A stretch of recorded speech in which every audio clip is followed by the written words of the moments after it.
Sur notre réunion de groupe ce matin, on est revenu largement sur la journée d'hier et sur l'intervention du président de la République. Ce qui ressort de cette intervention, c'est en quelque sorte un double reniement, à la fois sur le plan intérieur et européen et sur la politique étrangère. Sur le plan intérieur, j'ai eu l'occasion de le dire dans mon intervention, c'est 10 mois qui ont été perdus sur un certain nombre de mesures. Je veux dire, sur la déchéance de nationalité, par exemple, 3 fois, à 3 reprises, nous avons présenté des PPL qui ont toujours été refusées en disant que c'était impossible. Sur la légitime défense pour les policiers, sur les moyens budgétaires, si on veut prendre aussi cet exemple où François Hollande se sert de ces événements pour en fait justifier qu'il ne tiendra pas le pacte de stabilité. C'est ça la réalité. Sur le plan européen, sur le PNR, c'est invraisemblable. Ce discours, nous le tenons depuis janvier dernier. Manuel Valls a annoncé, je ne sais pas combien de fois, que le PNR serait voté. Il n'est toujours pas voté et les députés socialistes le bloquent au Parlement européen. C'est ça la réalité. C'est les fichiers, le PNR. Record. Les socialistes ou les écologistes? Les deux. C'est les deux, c'est Oui, non, mais d'accord, mais enfin, simplement, mais vous avez raison de militer pour eux. Simplement, la réalité politique, c'est que lorsque le Premier ministre dit que le PNR va être voté, il serait bien que les députés socialistes le votent. Non, mais cohérent.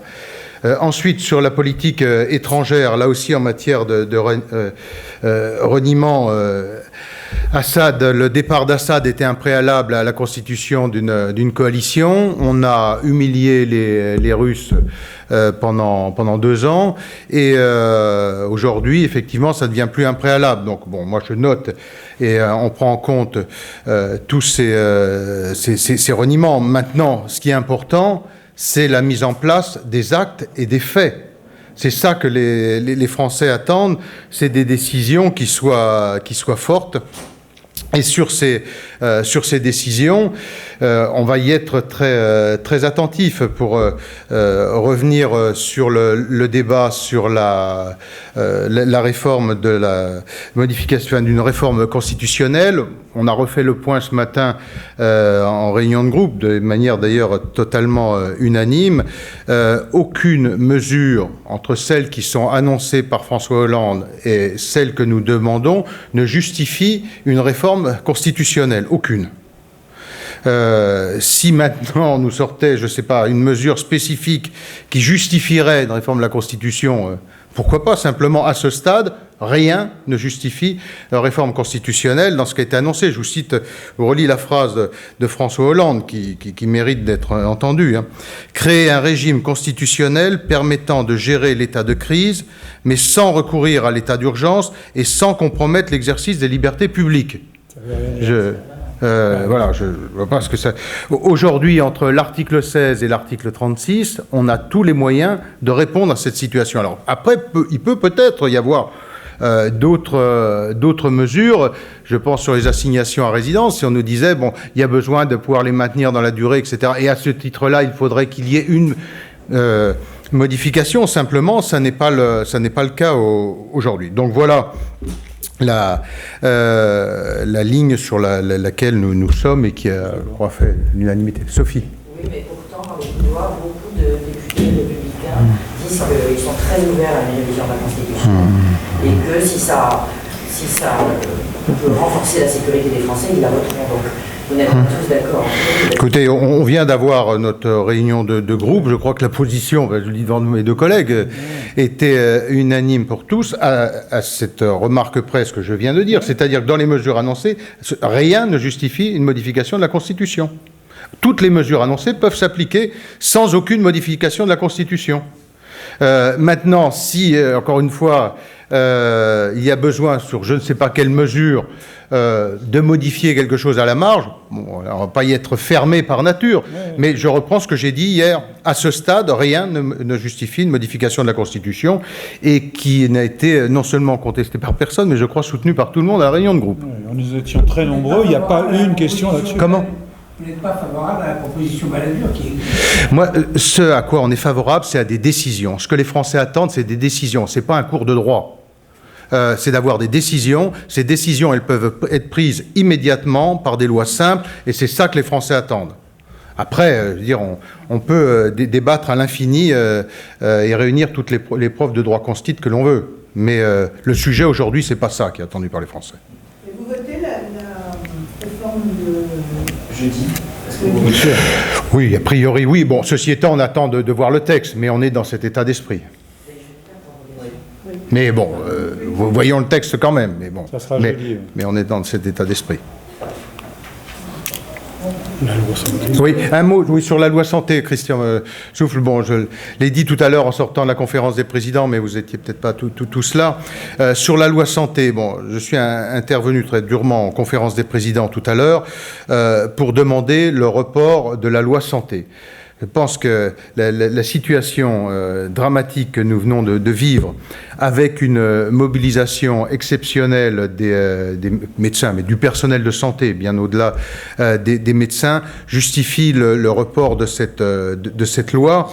Les médecins ont suspendu la grève et leur mobilisation qui était très forte dès l'annonce des attentats. Ils ont été d'une mobilisation exceptionnelle, et s'il n'y avait pas eu ces dramatiques attentats, vraisemblablement qu'aujourd'hui la France serait bloquée par les blouses blanches. Et donc, alors qu'on est encore en journée de deuil national, réinscrire ce texte, j'ai dit à la fois au ministre chargé des Relations au Parlement et au président de l'Assemblée que c'était indigne de faire cela.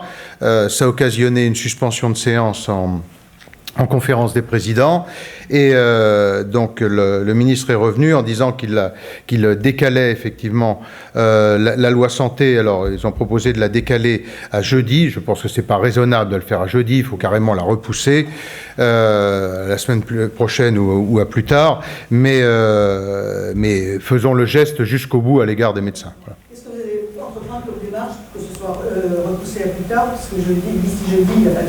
Si, il y a une conférence des présidents exceptionnels qui se tient justement demain pour redébattre de ce sujet, à 11h30, je crois. Quelles vont être vos questions au gouvernement ce matin ? On va être sur les attentats, hein, sur les mesures. Hein. Oh, oui. Ouais. Pour la grande majorité. Ce matin, Alain Juppé a dit que ça avait été une erreur de dans les effectifs de la police et de l'armée, président quinquennat. Écoutez, les décisions qui ont été prises sous le président quinquennat sont assumées par tous ceux qui étaient au gouvernement à ce moment-là et la majorité. Simplement, d'ailleurs, quand on regarde et la majorité de l'époque, quand on regarde la situation des effectifs réellement sur le terrain et opérationnel, on voit bien que elle ne bouge pas. D'ailleurs, si il y a une proposition qui a été faite, elle a été faite par Nicolas Sarkozy ce matin, à juste titre, en disant mais la proposition qu'on doit faire, parce que compte tenu de la situation, effectivement, il y a une nécessité de renforcer les effectifs, qu'on mobilise immédiatement la réserve. Parce qu'aujourd'hui, annoncer des postes, il faut 3 ans pour former un policier. Donc annoncer des créations de postes aujourd'hui, c'est se moquer du monde, parce qu'on sait qu'ils ne seront opérationnels que dans 3 ans. Si réellement on veut augmenter les effectifs, on peut le faire immédiatement. Les policiers et les gendarmes ont une durée de réserve de 5 ans. Et donc on peut les mobiliser demain, on aura des policiers et des gendarmes opérationnels. Et donc les 2500 postes annoncés pour cette année, eh bien, nous proposons qu'ils le soient immédiatement. Avec des personnels qui soient opérationnels tout de suite et qui sont prêts sur la base du volontariat. Je suis convaincu que nous trouverons rapidement les 2500 policiers et gendarmes qui sont annoncés. Une vraie demande. Oui, pardon. J'ai entendu dire que vous demanderiez peut-être une commission d'enquête. Oui, c'est possible. C'est même assez probable. On a conservé sur la commission d'enquête le droit de tirage que je n'avais pas voulu utiliser jusque maintenant, puisqu'on a le délai jusque la semaine prochaine, je crois, ou celle d'après. Enfin, je ne sais plus exactement, j'ai plus ça en tête. Mais toujours est-il que le droit de tirage n'est pas utilisé. Et on va réfléchir à la proposition d'utiliser notre droit de tirage sur une commission d'enquête de façon à ce que les Français connaissent toute la vérité sur les conditions dans lesquelles ont pu se réaliser ces attentats. Donc, demandez pas la rédaction, elle n'est pas faite à ce moment, mais on va la faire là dans les jours qui viennent. C'est l'idée. Voilà. Mais quand il y a une enquête judiciaire, on ne peut pas faire de commission d'enquête. Oui, après, c'est soumis au garde des Sceaux. Alors, tous les sujets ne relèvent pas d'une enquête. C'est pour ça que je vous dis, le texte n'est pas rédigé. Mais on est sur cette idée-là. Donc, on va y travailler, là, cette fin de semaine. C'est bon ? Ah oui.